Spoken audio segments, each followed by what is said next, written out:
There is nothing. Only warm primordial blackness. You're conscious ferments in it. No larger than a single grain of malt.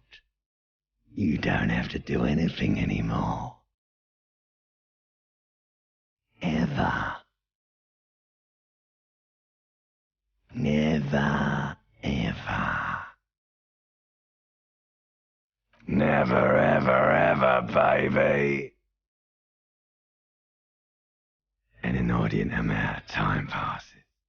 It is utterly void of struggle. No ex-wives are contained within it.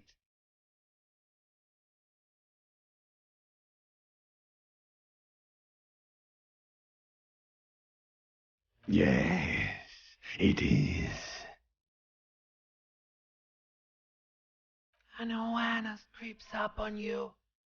A mass lies hidden in your dead angle, soaking in some lurid acidic sauce. It's bloated and shameful, a ball of meat surrounding you. This is a terrible line of questioning, and it will only lead to more awareness of the meat thing.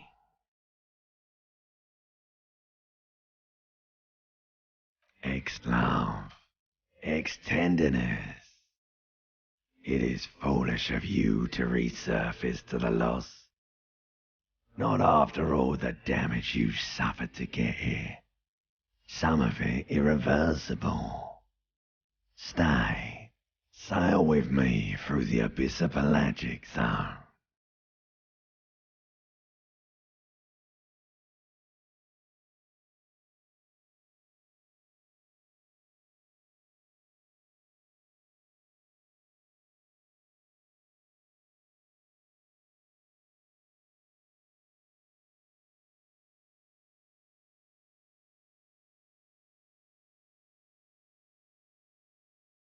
All right, nothing down to fuck all, borough.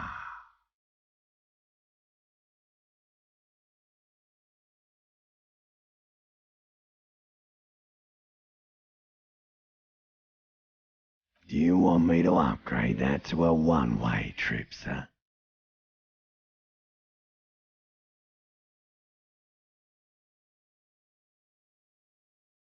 The song of death is sweet and endless. But what is this? Somewhere in the sore, bloated man meat around you. A sensation.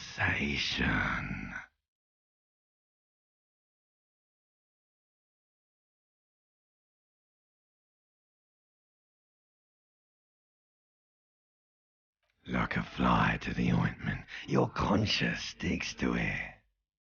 The limbed and headed machine of pain and undignified suffering is firing up again.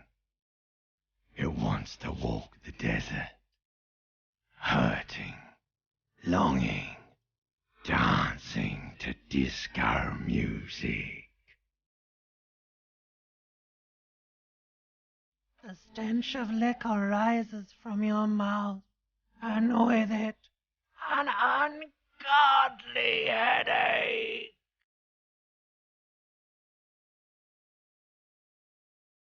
A fiery streak penetrates your skull, trying to force your eyes open. It's a sound, a clarion call from hell. Somehow, you know what it is. A Caprice Kanema motor carriage.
You hear a jingle.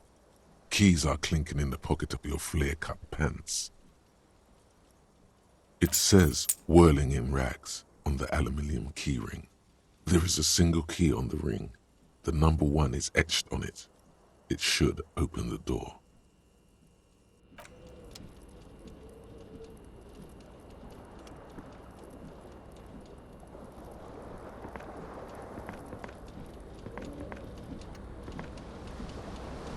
This fan has 2 chain pull switches. One ends in a tiny fan, the other in a light bulb. A truly horrific necktie has somehow attached itself to one of the blades.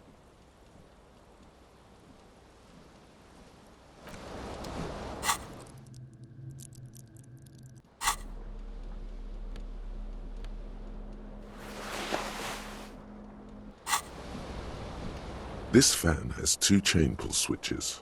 One ends in a tiny fan, the other in a light bulb. A truly horrific necktie has somehow attached itself to one of the blades.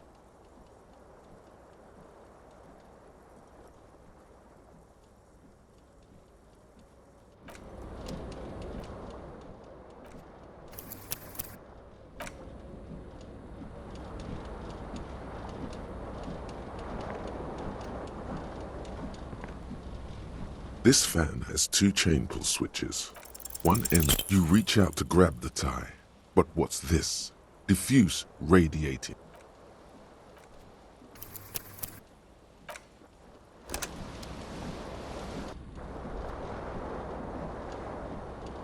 This fan has 2 chain pull switches. One, you reach out to grab the tie. But what's this? Diffuse, radiating chest pain. Doom comes over you.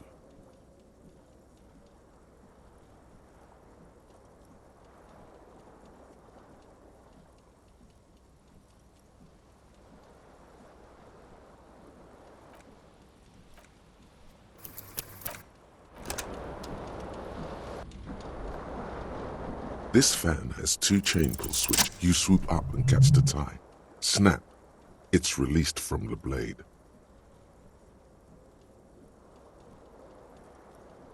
What you have in your hand is a truly hideous necktie with 4 or 5 different patterns.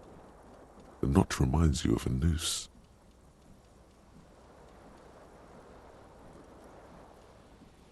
The blades come squeaking to a halt.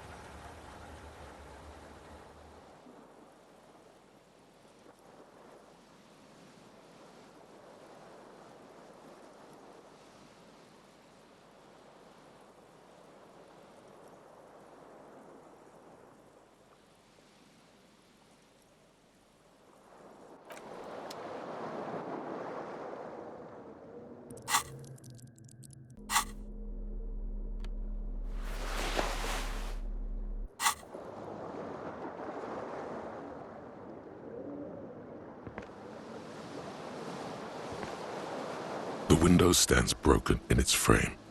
Cold wind blows in.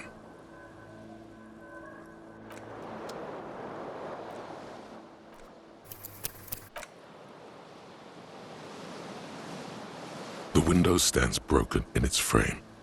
Cold wind blows in. The shards face outward. Whatever broke this window came from the inside. A fine web of scarring covers the back of your right hand, but none of it is recent. More likely a projectile than a held object. There are no fragments on the floor from pulling a tool back in after impact.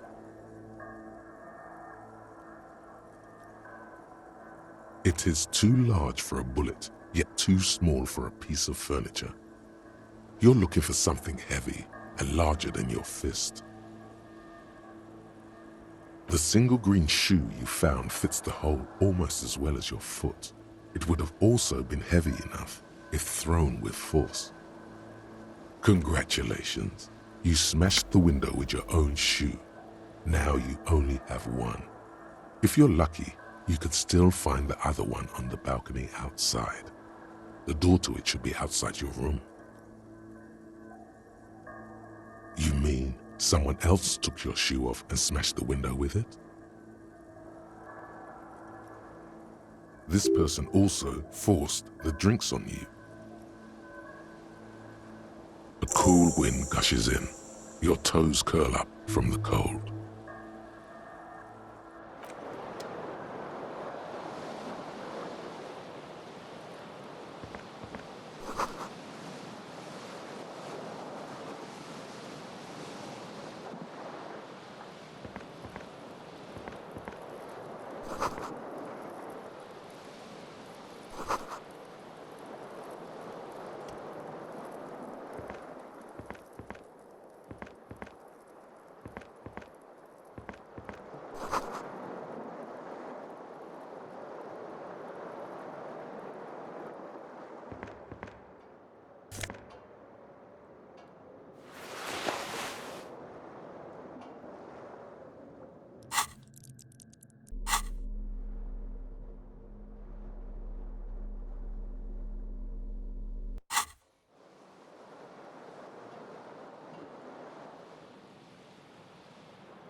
A mirror hangs above a bent and broken sink.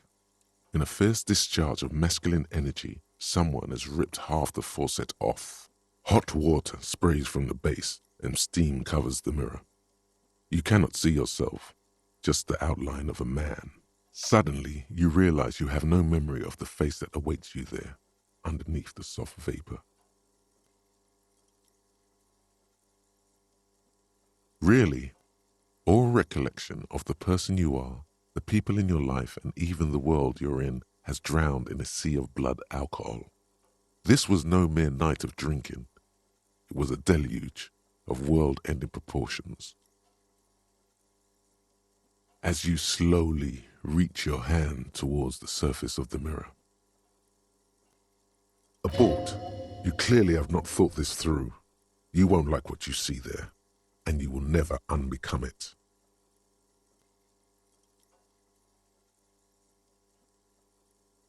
Yeah, there is definitely something wrong with it. Where to even begin? There is the bloatedness, then the swollenness. It's like there's an upholstery of alcohol underneath your skin. Bet you are. Your nose feels like a small balloon in the middle of your face. It hurts when you honk it. It doesn't appear to be a particularly tiny nose either.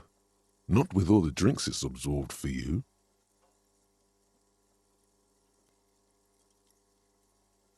It's not. It's swollen and snail-like, wriggling between your fingers. Behold. You have no idea who this thing is, do you?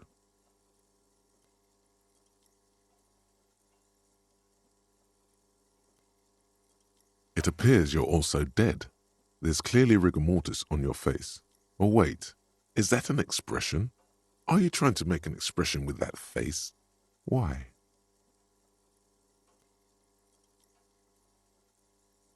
Please stop. It's horrible. You're scaring yourself. You can't, can you? It's like it's not even voluntary anymore. You have worn that grin into your face, and now it won't come off.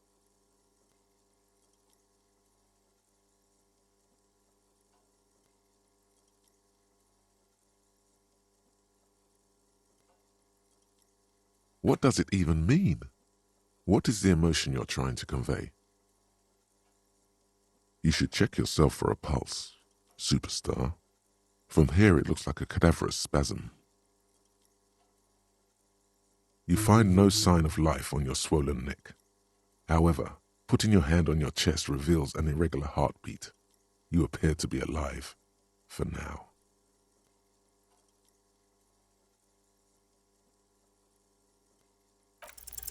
It belongs in the new, the third decade of the current century.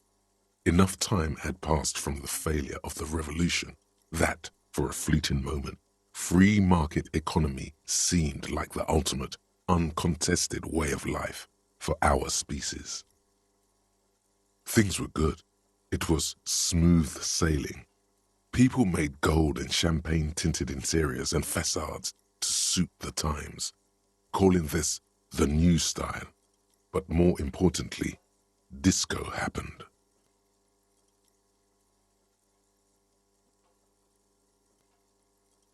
For Revachol, your city, that meant only one thing: Guillaume le Million. If it doesn't rhyme, you're not pronouncing it right. Out of the dazzling swirl of disco music, in an open-air boîte de nuit somewhere in Revachol West, Guillaume's blonde mane appeared on the screen. He sang some bullshit.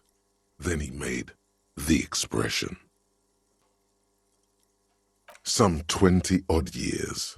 There is a vast ocean of time between right now and the expression. Looking good on you, or anyone.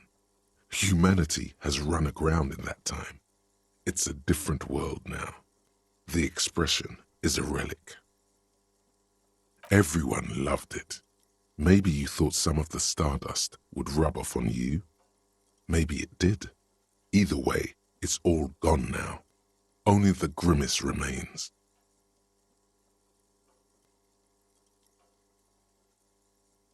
The click is used to spur on a horse. It also features heavily in Guillaume le Million's regional mega hit, Don't Worry Your Pretty Little Head.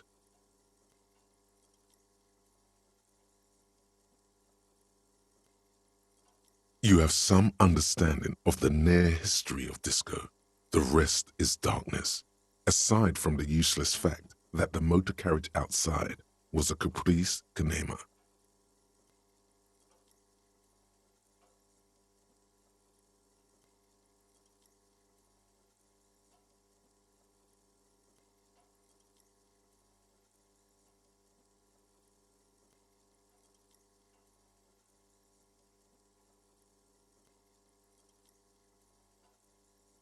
It doesn't have to be. You can swoon over Guillaume and his champagne-corked smile whenever you want to. Maybe some of the stardust will return.